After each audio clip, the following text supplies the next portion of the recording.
ఏ రాష్ట్రం పూర్తిగా రుణమాఫీ చేయలేదన్నారు మంత్రి తుమ్మల. గత ప్రభుత్వం 1,00,000 వరకు రుణమాఫీ చేస్తామని చెప్పిందన్నారు. 2022లో ఎన్నికలకు ముందు భూములు అమ్మేసి రుణమాఫీ చేశారని అన్నారు.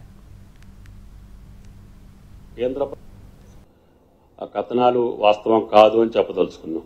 గత ప్రభుత్వంలో కేవలం కేంద్ర ప్రభుత్వం మన్మోహన్ సింగ్ గారు ఉన్నప్పుడు చేసినటువంటి రుణమాఫీ తప్ప ప్రత్యేకంగా ఏ రాష్ట్ర ప్రభుత్వాలు కూడా రుణమాఫీ చేయలే. అయితే 2014-15లో వచ్చినటువంటి టీఆర్ఎస్ ప్రభుత్వం ₹1,00,000 చేస్తామని చెప్పారు. కానీ 18 వరకు కూడా కేవలం 4 విడతలుగా మొదటి సంవత్సరం 25,000, రెండో సంవత్సరం 25,000, మూడో సంవత్సరం 25,000, నాలుగో సంవత్సరం 25,000 చేశారు. అది రైతుకి ఎటు ఉపయోగపడలేదని 18లో వచ్చినటువంటి ప్రభుత్వం మళ్ళీ 19 చేయలేదు, 20 చేయలేదు, 21లో కూడా చేయలేదు. 22లో కూడా ఎన్నికల ముందు